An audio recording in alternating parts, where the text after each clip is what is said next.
You know, there are many days in the year that are significant. We have like Ba'omer, we have the holidays, of course. We have the days of many different instances in our calendar for different events.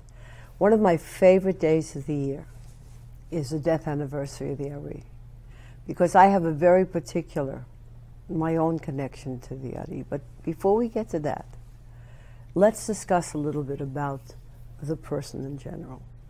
The Ari was born in Jerusalem, and it is said that his father, Shlomo, spoke with Elijah the prophet, and Elijah told Shlomo that he will have a son, but he must wait for Elijah himself to come to be as part of the crowd within his brit, and he must not start it before he gets there.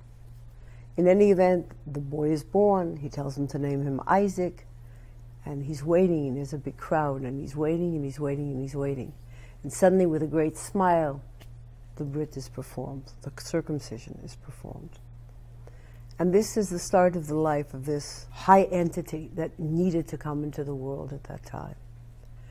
His life was one of almost solitude, because after his father passed away, and he moved with his mother to live in Egypt, he spent most of his time studying, reading, and creating knowledge for the people that would follow. He finally took a little house on the side of the Nile where he spent day to day of all his life until almost the start of the Shabbat on Friday night, where he came home only for 24 hours. Lonely life. And then he was told that his time to leave was almost up and that he would have to move back to Israel and back to Safed, which he did. And then he was told that he needed to meet Chaim Vital, because he was the one who was going to take his knowledge forward. So the Ari moves to Safed, and he helps part-time in a grocery store owned by a relative. And the man, Chaim Vital from Damascus, over and over again, he keeps on hearing in the dream, you've got to go see Rabbi Ichak Luria. And he says, nah, I'm not going to travel all the way there just to meet another scholar. I'm a scholar myself. What way do I need to go? Finally, with this constant dream recurring and recurring and recurring, he decides to go to Safed. And there he goes, and he's very depressed, because there was a piece of the Zohar that he didn't understand. There was a piece of the learning, and he was told, well, if you go to Safed and you meet the Ari, Rabbi Ichak Luria, then he will be able to explain it to you. And where does he find the Ari? In a grocery store, taking care of fruits and vegetables. And when he found him there, he said, how can a man on such an earthly plane give me this knowledge? And I spend all my life just in learning, and I don't have it. This man is going to tell me?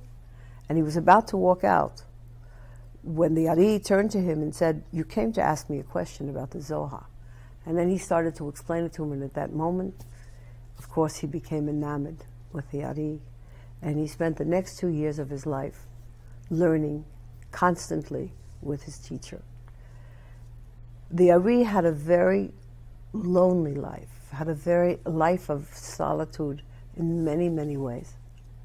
But what we must learn from that is his sacrifice and the sacrifices of the people who came before us was a time when the learning had to be set, where people would be able to take from him and be able to bring it down to the level of the generations that would follow.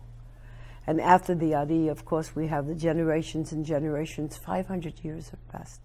The first time I went to visit Israel with the Rav, we went to Safed, and we proceeded the day that we got there with a huge argument about, I can't remember what.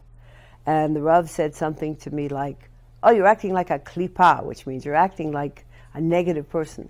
And I got angry. You know, I was very young and very impetuous and impulsive. And I took myself and I said to him, okay, then let me leave you for a little bit until I wind up on my positive side, closed the door to wherever we were, and ran out. And remember, I had never been to Safed, nor had ever been to Israel. And I ran down towards the cemetery. And I got to the cemetery, and the first thing that I did is I started down the stairs. And I was so angry, you know, I was like freaking out at that time. And as I started walking down the stairs and using, you know, a lot of that physical energy, I was cooling down and cooling down and cooling down. But remember where I've come from. I came from another world. I came from a world of for lack of a better word, lack of entities and lack of working with that type of scenario. So I run down, and in my mind I'm saying, well, if I'm all these negative things, I'm going to take all this positive energy I've got here and I'm going to roll it up into myself and I'm going to use it, and then I'm going to become this real great human being. Okay.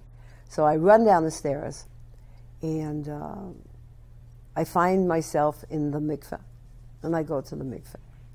Why, I don't know. When I go to the mikveh, I get done with that, and I go back down, get myself dressed, and go down. And as I'm going down, I find this place that sort of talks to me. And remember, it's not like it is today. There was no stones, there was no anything there. It was just part of the cemetery. And as I approached the place of the Ari, I felt his energy, you know. Now, you know, I myself was raised without a father, and it's sort of like he was saying to me, welcome home. And I went to the Ari, and I felt his arms go around me. I felt him, you know, telling me some things. And he said, I remember he said to me, he says, you're not a klipa, you're not a klipa. You've got a job, you're not a klipa. And I just felt so good about that, you know, about being there. And I went back down. I went to other places that I was drawn to, and finally made my way back up into the city of Safed. Now, for those of you who have never been there, the city of Safed is like a circle. And when you get into the city, if you don't know where you're going, you can get lost. So I did get lost. And I was finally so tired because this had been almost all of the evening that I sat down on the stairs and fell asleep. How, where, and when, I don't know. But the Rav found me sitting on the stairs.